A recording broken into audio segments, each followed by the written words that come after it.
Date of delivery یا بچہ کس دن پیدا ہوگا، یہ بہت ہی آسان سے ٹپس ہیں، میں آپ کو بتا دیتا ہوں، آپ کو چند منٹوں میں یہ سمجھ جائیں گے کہ بچہ کس دن پیدا ہوگا۔ السلام علیکم ورحمۃ اللہ، میں ہوں حکیم رب نواز اور آپ دیکھ رہے ہیں دیسی نسخے۔ ویڈیو پورا دیکھیں۔ دوسرا چھوٹی سی ریکویسٹ ہے، یہ سبسکرائب کرنا ایک چھوٹا سا کام ہے، پر یہ 100 میں سے ایک بندہ مان جاتا ہے۔ اگر 100 میں سے 2-3 بندے مان جائیں گے میری بات تو برا نہیں ہوگا کہ پلیز سبسکرائب کریں۔ بچے کا کس دن جنے گا یا کس دن بچہ ہوگا، یہ بہت ہی آسان ہے۔ پہلے تو ایک ٹپس میں آپ کو بتاتا چلوں کہ شادی سے پہلے جو لڑکیاں ہوتی ہے وہ اپنا جو پیریڈ کے دن ہے وہ یاد نہیں رکھتے، یا تاریخ ہے یا اس کا وہ کچھ حساب کتاب نہیں کرتے، لیکن شادی کے بعد معاملہ بالکل بدل جاتا ہے۔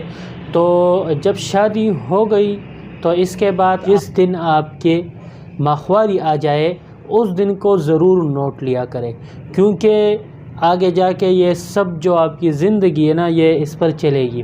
پہلے یہ یاد رکھنا چاہیے، اکثر بہت سے ویڈیو میں نے دیکھے، لیکن اس نے جو آڈینس کے اس کو یہ نہیں بتایا کہ کون سا دن۔ اکثر وہ پوچھتے ہیں کہ جو نہانے کا دن ہے یا پہلا دن جس دن ماہواری آئی ہو۔ تو جی، پریگننسی کے لاسٹ ماہواری میں، یعنی جو آپ کے آخر ماہواری آئی ہے وہ، اور اس کا پہلا دن آپ سمجھ لے جس مہینے میں حمل ٹھہر گیا، مطلب جنوری میں حمل ٹھہر گیا، آپ کو جنوری میں آپ کی ماہواری نہیں آئی، تو اس سے جو پہلے ماہواری آئی تھی، مطلب آخری ماہواری، تو اس کا آنے کا ڈیٹ آپ نوٹ کر لے، یعنی جس دن یا جس تاریخ کو ماہواری آئی تھی اس دن کو نوٹ کر لے۔ اس کے بعد چلتے ہیں اپنے کام کی طرف، تو توجہ سے آپ اس کو پڑھیے اور دیکھیے۔ یہ میں نے لکھے ہیں جنوری، فروری، مئی، اگست، ستمبر، اکتوبر، نومبر۔ اس کے ساتھ آپ نے 7 جمع کرنا ہے، سمجھ گئے؟ جو اس کے سامنے والے اکتوبر، نومبر، مارچ، مئی، جون، جولائی، اگست، یہ مہینہ ہو گیا۔ آپ پہلے تو یہ سمجھ لیں کہ جنوری میں اگر حمل ٹھہر گیا تو اکتوبر کو بچہ پیدا ہوگا، فروری میں ٹھہر گیا تو نومبر کو، مئی کو ٹھہر گیا حمل تو مارچ کو، ایسے ستمبر، جون، اکتوبر، جولائی، نومبر، اگست۔ اب تاریخ کیسا، یہ تو مہینہ تو آپ نے چن لیا یا مہینہ آپ نے معلوم کیا۔ اس کے بعد آپ نے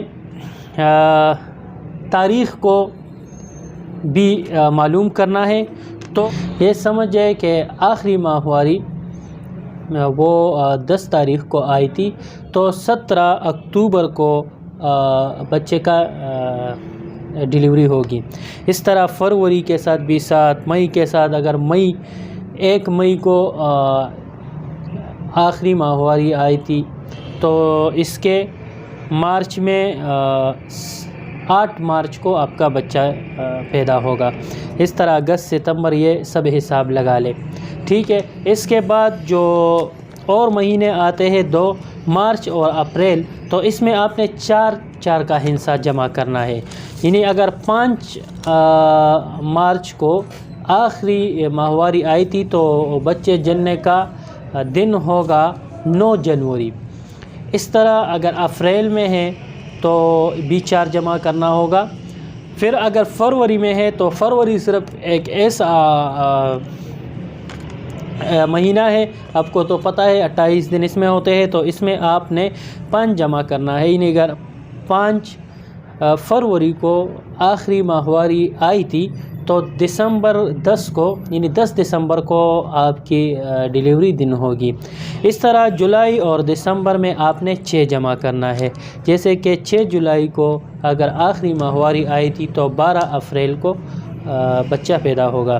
اس طرح دسمبر میں اگر 20 دسمبر کو آخری ماہواری آئی تھی تو 26 ستمبر کو بچے پیدا ہونے کا دن ہوگا۔